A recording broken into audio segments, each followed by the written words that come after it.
So, pasok na naman tayo sa ating haharap na naman tayo sa ating camera nung wala man lang tayong guide. Testimony lang ako sa nangyari sa akin, sa mga nangyari sa CWAP journey. Week 1, nakakatuwa lang, no? Kasi para kang nagbalik sa pasok sa school, no? Nagkakaroon ka ng mga classmates or voice mates, yan. Tapos parang sa college din na simula, sige, sabihin natin 40 kayo, pero pagdating siguro ng kalagitnaan ng taon, mga ngalahati kayo, ganyan. So yun, may mga iba ding nawala, hindi nagpatuloy. Tapos parang school lang din, may assignments, may mga kilalang bagong kaibigan, mga crushes. Tapos ano pa ba, yun, parang sa school din na may teacher or trainer, yan, may mentor din na magpapaalala sa'yo na hindi ka pa 100% walang progress sa assignments mo, ganyan. Pero di naman ako napipilitan. Actually, kaya ako natatagilan sa pagpo-post ng assignments kasi gusto ko yung assignment na pinapasa ko, ayun talagang pinaghirapan ko, hindi yung basta na lang makapag-comply sa assignments. Ano pa ba? Week 1 kay Sir Navi, yun nakakatawa lang kasi na-realize ko na hindi porket may magandang boses ka subject ka na sa ganitong programa.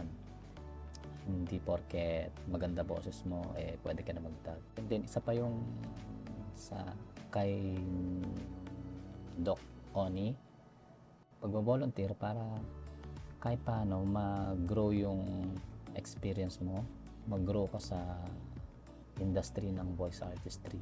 Sa week 2 naman, kay Papa Lab tsaka kay Sir Brian, yung mga equipments, ito na pumapasok yung mga expectation mo na ito yun, ito na yun, kasi in-expect ko na matututo ako ng mga technicalities about sa pagdadub or yung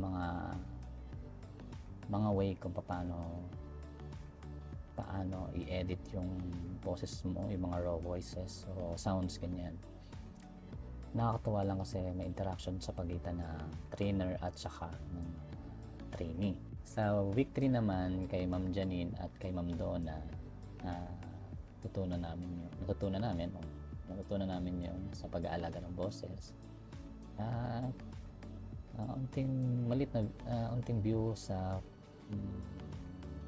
technicalities about dubbing. Nag-dub kami nung sa circus ba yun? Tapos nakakatawa lang kasi lahat kami nakapag-dub. At sa week 4 naman, about sa legalities by Miss Lynn. Ayun, na-tackle dito yung pag-create ng profiles mo as a voice artist, demo reels. And during afternoon session, nagkaroon ng live feedback from trainers. Nakakatuwa lang kasi yung gawa ko na-comment.